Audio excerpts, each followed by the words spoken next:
Rarely do you see a player of the caliber of Christian Wilkens hit free agency scot-clean. He's 28, getting to the prime of his career, playing an impact position. He's clean off the field, and he's a high motor player. You don't really see those type of players hit free agency, but because of the Dolphins' cap situation, with them having to pay Tua and just having massive contracts on their books, they weren't able to franchise tag him, and the Raiders took advantage.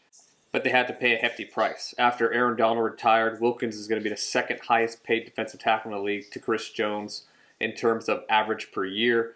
But Wilkins is an ascending player. Last year he broke out. He had 65 pressures, 9 sacks, and 23 quarterback hits.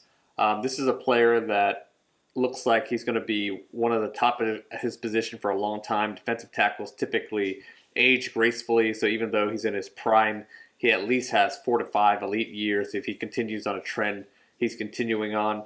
And when you mix that in with Max Crosby, another player that's near the top of his position, you could talk about value and you could talk about where the Raiders are in this stage of their rebuilding process, or even if they are in a rebuilding process.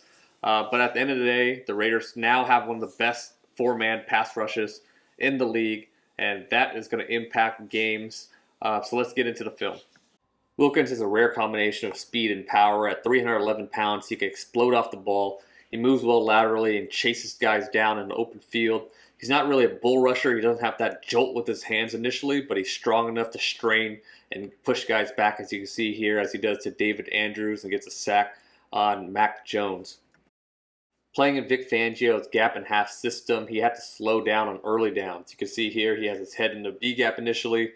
When the back goes into the A gap, he plays A gap. So playing this style, he's going to make a lot of plays against the run, but on early downs, he loses some of that pass rush juice that some of the guys that play in single gap systems have. So I think playing in the Raider system and being able to play faster should impact his pass rush numbers.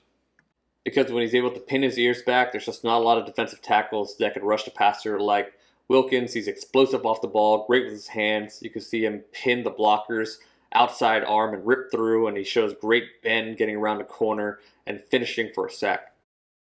Here he's lined up at 3 tech against the Eagles. This time he's going to work inside. I love the hand placement. Puts his hand right on the back of the guard so he can't recover inside, swims over him, and affects the pass. One thing that really stands out when you watch Wilkins is how good he is on stunts. He does a good job of being patient, engaging with the blocker. Then when he finally makes his move and loops around, he's just extremely smooth, and his change of direction really pops out for a guy that's 311 pounds. You can see how he keeps his shoulder square. He's able to basically karaoke or almost shuffle over 2 or 3 gaps in an instant, gets free and makes that sack.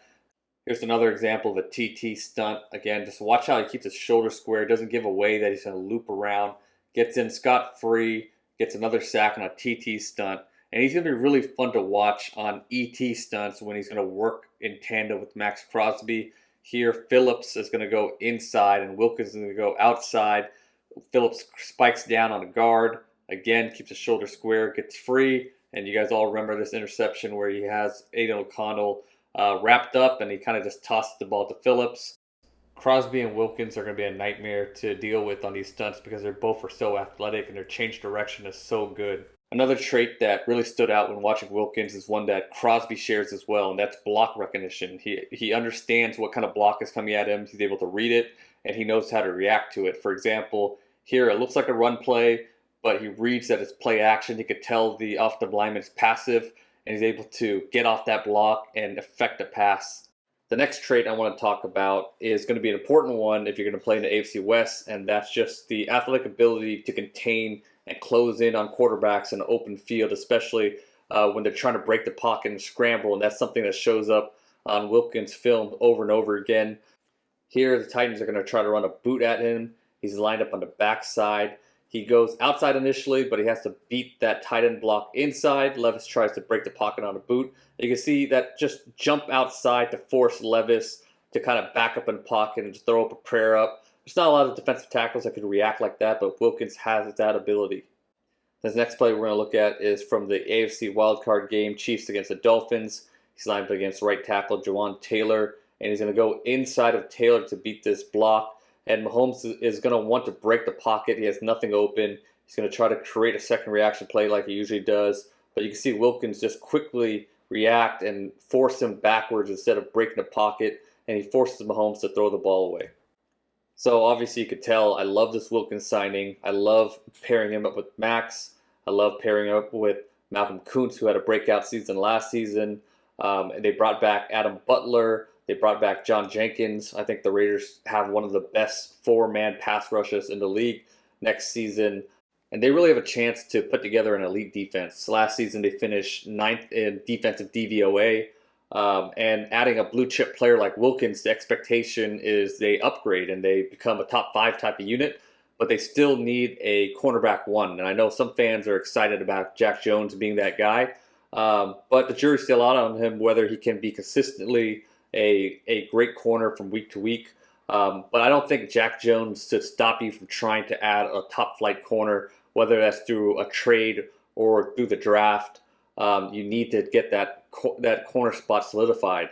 But also, this really tells you that the Raiders aren't interested in rebuilding. They're not trying to tear things down. They're trying to build on what they did last season. And last season, they obviously took flight when Antonio Pierce was named the interim coach.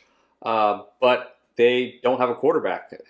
All offseason, they've talked about wanting to bring in that elite quarterback or a guy that can be an elite quarterback. They signed Gardner Minshew, and Gardner Minshew is a fine player.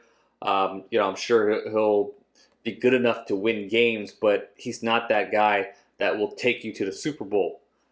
So I don't know if they're in position to draft one of the top 3 guys or even top 4 guys. With the 13th pick, the Vikings have traded up to get another first-round pick, which means I think they're going to put themselves in position to get the 4th quarterback, and that likely is going to be J.J. McCarthy.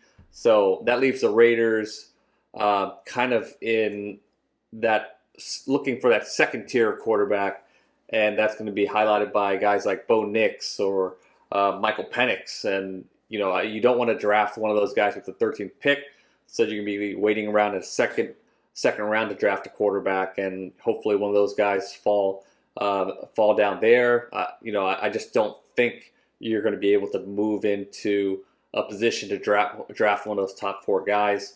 But again, the Raiders really are prying a window open here now. But it's going to be ever important what they do about that quarterback position. But getting Wilkins really signifies that you're going to go all in. So I love the move, but we'll see what the Raiders do from here.